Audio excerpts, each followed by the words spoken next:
Tower of Hanoi is a classic game, a mathematical puzzle. You have to move the tower one disk at a time. A disk may not be placed on top of a smaller disk.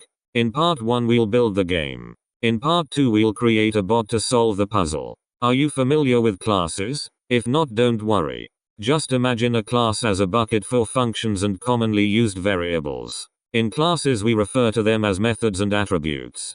Our game will and the bot we create in part 2 will be classes. What attributes do we need to initialize? The game has 3 stacks, which are lists we store in a dictionary. This way we can address a stack by a letter. The Tower of Hanoi has a height. The higher the more difficult the game will be. Yup, size matters. With the height we create the first stack, using the list constructor with range. That list will start with 0 and end with a bigger number. But the Tower of Hanoi is big at the base and small at the end. We need to reverse the order. We'll need a width, too. It relates to the height. But let's postpone this calculation until we know how to format and print the stacks. Let's move on to the game's methods and collect them. Before we work our way through, first bits that come to mind are elements of any game. Making a move and checking if the game is over. Which move? We have to ask the player. Usually a player needs to see the game. We'll implement the yin and yang of showing and deleting. Spoiler alert. Display will need a helper function. But let's do the important and easy stuff first. Game over first. The tower has to be moved to any other stacks. We compare stack length to self height. Once another stack has the full height, the game is over. We'll ask for a move.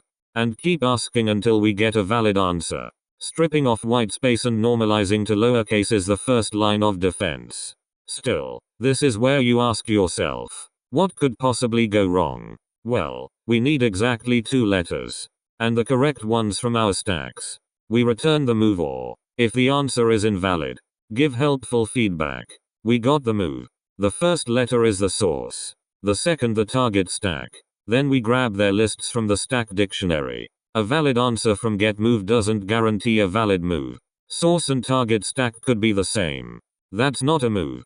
The source stack could be empty. That's nothing to move. Or the main rule could be violated. A disk must not be placed on a smaller one. The lonely T at the beginning is no mistake. 1 is larger than none and no rule violation. We make sure there is a disk in the target stack to compare. If any of these occur, we don't do the move. While a valid move means we pop the last value of the source list and append it to the target list.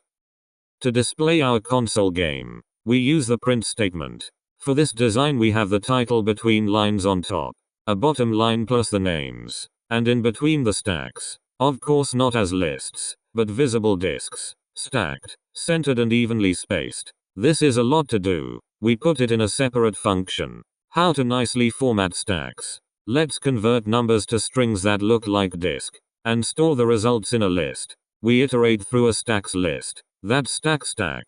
We want this symmetric shape and the smallest disk has the width of 1. So we multiply the number n by 2 and add 1.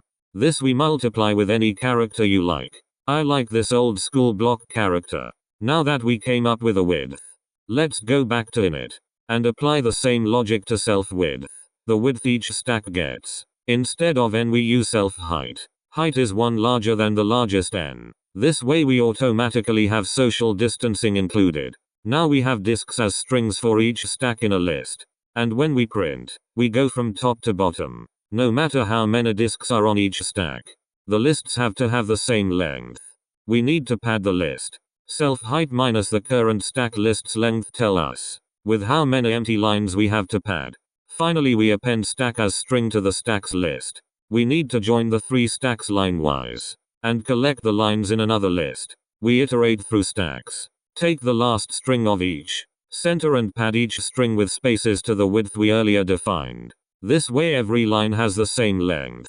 With pop the lists in strings get shorter every loop. Once the lists are empty the while loop stops. Return a block of all the lines joined with line breaks. Now, writing the display method is easy. A line is made of dashes and we need 3 times the width. In between we center the title to the same full line length or width. Next are the formatted block of stacks with an extra empty line buffer. Lastly a bottom line with centered markers for each stack.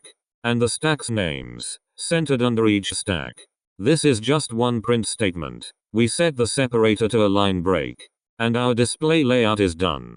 After every move we clear the console to display the new state. The shell commands on Windows and Mac or Linux differ. We take care of this with an if statement and asking for the operating system's name. That's it. Ready to play. To run Tower of Hanoi in your console or terminal, a main block is needed. A class on its own is just a potential game. We have to create an actual instance. Parse the height. A game played is a loop of game methods. Every time we start with wiping the screen clean, showing the current state, ask the player for their next move, and execute the move, until the game is over. Display comes before move. When the while loop ends, the state before the last move is still displayed. A final delete and show allows the player to proudly marvel at a completely shifted Tower of Hanoi. Enjoy your new console game. I bet you'll quickly come up with ideas to improve user experience. Share your ideas and improvements in the comments. I hope to see you again in the next video, where we build a bot to solve this game. Then you can watch Tower of Hanoi on autopilot. If you like more or learned something, like and subscribe.